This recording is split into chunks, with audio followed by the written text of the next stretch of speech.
Hello everyone, so this is Edmond Amendaros channel at sa video ito ay pag-uusapan natin at i-guide ko kayo on how to disable address whitelist in coins.ph.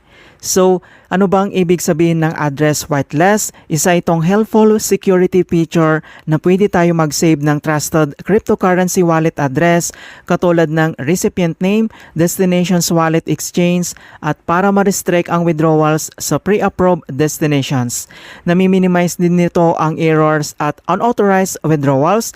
Isa din ito sa tinatawag na address book para ma-simplifies ng recurring transfer na nagre-require ng OTP verifications.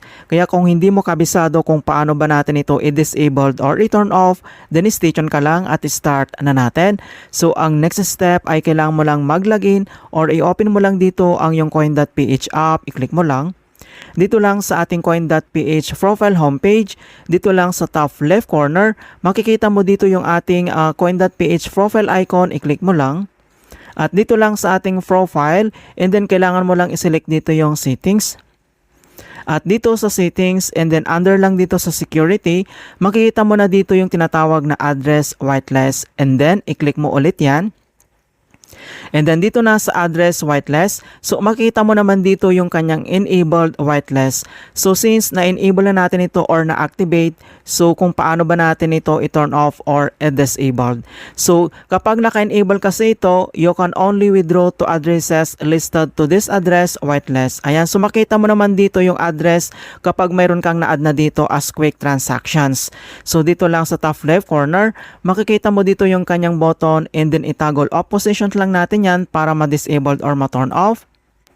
And then next, so mayroon tayong gagawin dito na security check ng ating account. So mayroon ditong SMS verifications code, email verifications code, and then authentication app. Ito yung gagawin natin para ma-turn off natin at ma-confirm. So tap mo lang dito yung SMS verification.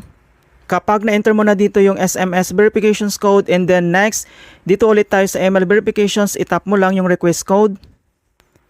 Kapag okay na, and then next dito na tayo sa Authenticator app. So open lang natin dito yung ating Authenticator app. Kapag na-receive mo na lahat, and then itap mo lang dito yung confirm dito lang sa baba. Ayan, so ganun lang po siya mga kaibigan dahil naka-enable yung aking SMS and then yung email verifications, ganun po yung security. So makita mo na dito na na-disable na natin dito yung enable yung address whitelist, so turn off na siya.